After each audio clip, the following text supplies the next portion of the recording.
The top third of the image is comprised mainly of umbrellas and a background of trees and sky. The focus of the image is on the face of a lady on the left of the painting, turned towards us, a third of the way from the top.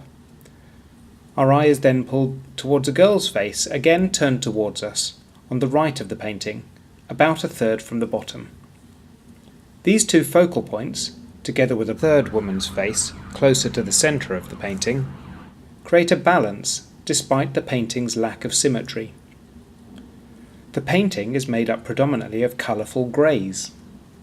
The cold grey-blue clothing and umbrellas complement the warm oranges of the auburn hair and faces.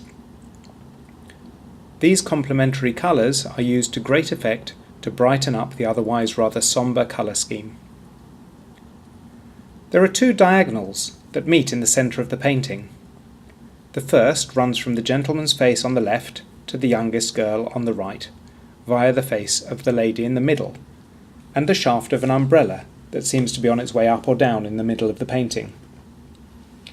The other diagonal follows the shaft of the umbrella held by the lady in the centre, through the centre of her face and to the tip of two umbrellas at the top edge of the painting, and downwards through the middle of the basket held by the lady on the left.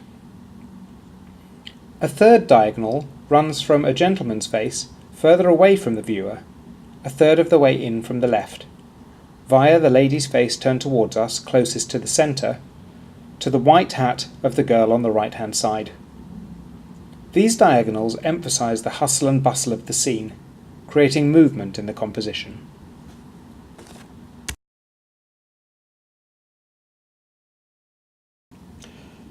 This painting seems to have captured a fleeting moment of everyday life. This is not a posed scene.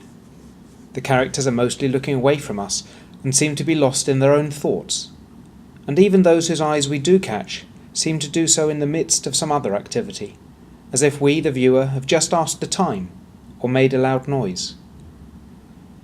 The lady looking upwards in the centre seems to be checking the sky and has an umbrella halfway up. Maybe she's just noticed that it's raining, or that it's just stopped. There's enough evidence in the clutter of umbrellas around her that it is, or has been, raining. The majority of the scene is really rather dreary, with dull colours, which could very well portray a rainy day. On the other hand, the flesh tones of the figure on the left are bright, as if sunlight is reflecting onto her from the left of the painting. She doesn't seem wet, despite her lack of umbrella, indicating that maybe it's just starting to rain. She does, however, seem rather sad, gazing at us in a composed but slightly resigned manner, as if she was expecting the rain, that everything else has gone wrong that could go wrong so far that day, so why not start raining, as she walks through the park on her way home. Due to her rather plain dress, her lack of hat or umbrella, and her empty basket, I would imagine that she's out on an errand for a family that she works for. Possibly on her way to the market to buy ingredients for the evening meal. Everybody in the painting seems to be facing in different directions, leading me to believe that this is a large open space, such as a park or town square. The trees that one can glimpse in the background would add to this theory. On the right hand of the top of the picture, there are what seem to be tall buildings, together with the fact that there are lots of people, and that they seem to be dressed up in very smart clothes. I could imagine that they're in a town or a city. From the style of the clothing, I would guess that the figures in this painting are from Europe or North America in the 1800s. And from the fact that the subject seems to be just a moment captured in everyday life, and that some of the figures seem hardly finished and very ordinary looking, I would think that this image came from the time of the Impressionists, or afterwards, maybe late 1800s.